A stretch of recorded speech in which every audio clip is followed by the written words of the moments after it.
Sir काय घटना होती आणि नेमकं काय प्रकार घडला? काल दिनांक 16 फेब्रुवारी रोजी पुरणमल लाहोटी शासकीय तंत्रनिकेतन महाविद्यालयामध्ये मारहाणीचा प्रकार शाळेतील हॉस्टेलमध्ये राहणाऱ्या थर्ड इयर डिप्लोमाच्या विद्यार्थ्यांमध्ये झालेला होता। यामध्ये आदित्य भरत सगरे या जखमी विद्यार्थ्याच्या फिर्यादीवरून आपण त्याच शाळेत शिकणारे केदार क्षीरसागर, प्रणव उदगीरे आणि सुजल दिंडे या तिघांविरोधात, तसेच केदार क्षीरसागर याचा मित्र श्रीधर जाधव राहणार शिवली तालुका औसा अशा 4 जणांच्या विरोधात गुन्हा दाखल केलेला आहे। यामध्ये विक्रम नारायण पांचाळ या मुलाचा यामध्ये मृत्यू झालेला आहे।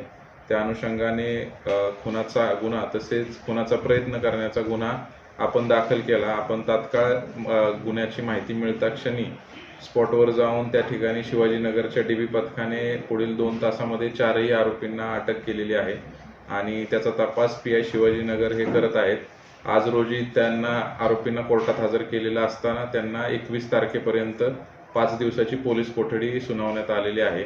यामध्ये वापरण्यात आलेले हत्यारं असतील आणि गुन्ह्याचा इतर पुढील जो तपास आहे तो पीआय शिवाजीनगर हे करत आहेत।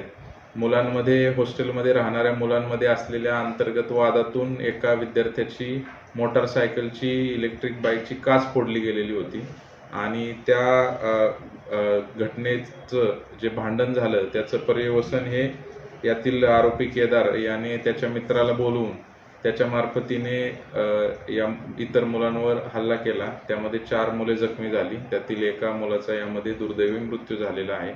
त्या अनुषंगाने 4ही आरोपींना अटक करण्यात आलेली आहे। त्यातील जो श्रीधर जाधव हा आरोपी आहे याच्यावर पूर्वीचा भोसरी पोलीस स्टेशन पुणे येथे 2025 साली पूर्वीच्या 326 भादवी कलमाप्रमाणेचा गुन्हा दाखल आहे। बाकी मुलांचे क्रिमिनल कसलेही रेकॉर्ड नाही।